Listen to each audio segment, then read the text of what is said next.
প্রবাসী এক ভাই বলেছেন, আমাদের ঈদ হলো ঈদের কয়েকদিন আগে থেকে কুরবানির গরু কেনার জন্য টাকা পাঠানো, বাড়ির সবার জন্য শপিং করার টাকা পাঠানো, এরপর ঈদের দিন রাত হলেই সকলের সাথে একটু কথাবার্তা বলা, আর পরের দিন সকালে সবাইকে যখন ফোন করা হয় বারবার, তখন কেউ আর ফোনই রিসিভ করে না। সবাই অনেক ব্যস্ত হয়ে পড়ে। আর আমাদের এদিকে অনেক চিন্তা হয়, বাসার কি অবস্থা, কুরবানি হলো কি না, কোনো বিপদ আপদ হলো কি না, কোনো সমস্যা হয় কি না। এভাবে ঈদের দিনটা টেনশনেই কেটে যায়। আর যখন বিকাল হয় তখন যখন ফোন করা হয় তখন হয়তো কেউ রিসিভ করে বলে, আলহামদুলিল্লাহ কুরবানি শেষ হয়ে গেছে, এখন আমরা কুরবানির মাংস খাচ্ছি। এই হলো আমাদের ঈদ। বলুন, মাস পরিশ্রম করি যে ঈদে যাতে বাড়িতে বাড়তি কিছু টাকা পাঠানো যায়, আর এই হলো আমাদের ঈদ। এখানে বসে আমরা ঈদের তো মাংস খেতে পারলামই না, কোনো আনন্দও পেলাম না। এদিক থেকে শুধু জানতে পারলাম যে কুরবানিটা শেষ হয়েছে, এতটুকুই আমাদের তৃপ্তি যে বাসার সবাই ঈদের কেনাকাটা থেকে শুরু করে ঈদের আনন্দ, ঈদের মাংস খাওয়া সব কিছুই করেছে।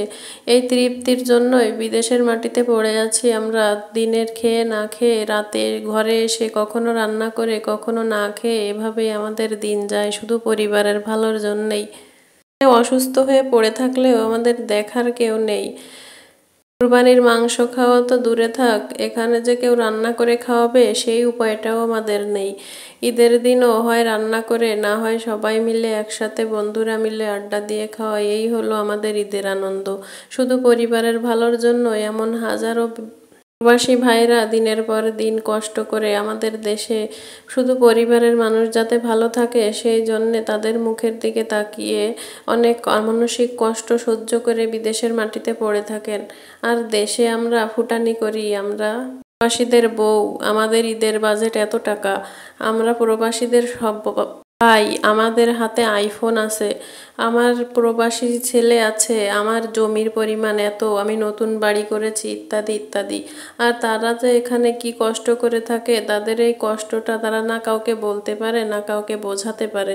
শুধু পরিবারের মুখে হাসি ফোটানোর জন্য তাদের এই যে অমানসিক পরিশ্রম আর অসহনীয় কষ্ট সহ্য করে থাকাটা আসলেই যুদ্ধের সাথে তুলনা করা যায়। তাই স্যালুট সেই সব প্রবাসী ভাইদের যারা শুধু পরিবারের মুখের দিকে তাকিয়ে এমন অমানসিক কষ্ট সহ্য করে দিনের পরে দিন প্রবাসের মাটিতে পড়ে আছেন, না তো কারো ভালোবাসা পাচ্ছেন, না তো ভালো ব্যবহার, না তো একটু হাতের রান্না। সেই সব প্রবাসী ভাইদের জন্য আমার অনেক হৃদয় নিংড়ানো শুভেচ্ছা এবং সাথে ঈদ মোবারক জানিয়ে আজকের ভিডিওটি এখানে শেষ করছি। সকলে ভালো থাকবেন, আমার পাশে থাকবেন। ধন্যবাদ সকলকে।